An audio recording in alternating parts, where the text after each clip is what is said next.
রুই মাছ দিয়ে সিম দিয়ে রান্না করবো। মাছ ভাজার জন্য দিয়ে দেবো তেল। তেল গরম হয়ে গেছে, দিয়ে দেবো মাছ।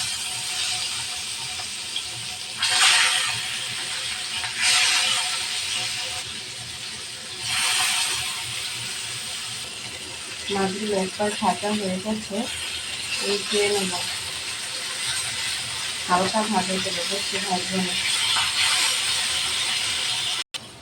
সিম রান্নার জন্য দিয়ে দেবো পেঁয়াজ কুচি। পেঁয়াজটা ভালোভাবে ভাজে নেব।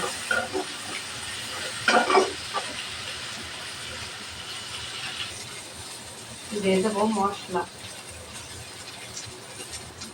মশলা কষানোর জন্য একটু ঝোল দিয়ে দেবো। মশলাটা ভালোভাবে কষিয়ে নেব। যত সুন্দরভাবে কষাবো তত তরকারিটা মজা হবে। মশলা কষানো হয়ে গেছে, দিয়ে দেবো সিম আর আলু।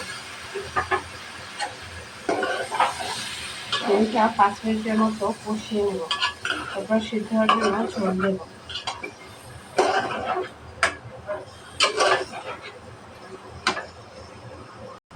কষানোর জন্য ঢাকনা দিয়ে ঢেকে দেব। সিম কষানো হয়ে গেছে, সিদ্ধ হওয়ার জন্য দিয়ে দেবো গরম পানি। জল বলকে আসছে, দিয়ে দেবো ভেজে রাখা মাছ আর টমেটো কুচি। হালকাভাবে একটু নাড়াচাড়া করে নেব।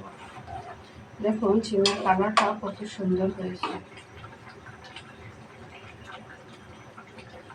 এই বছরে প্রথম সিম রান্না করলাম।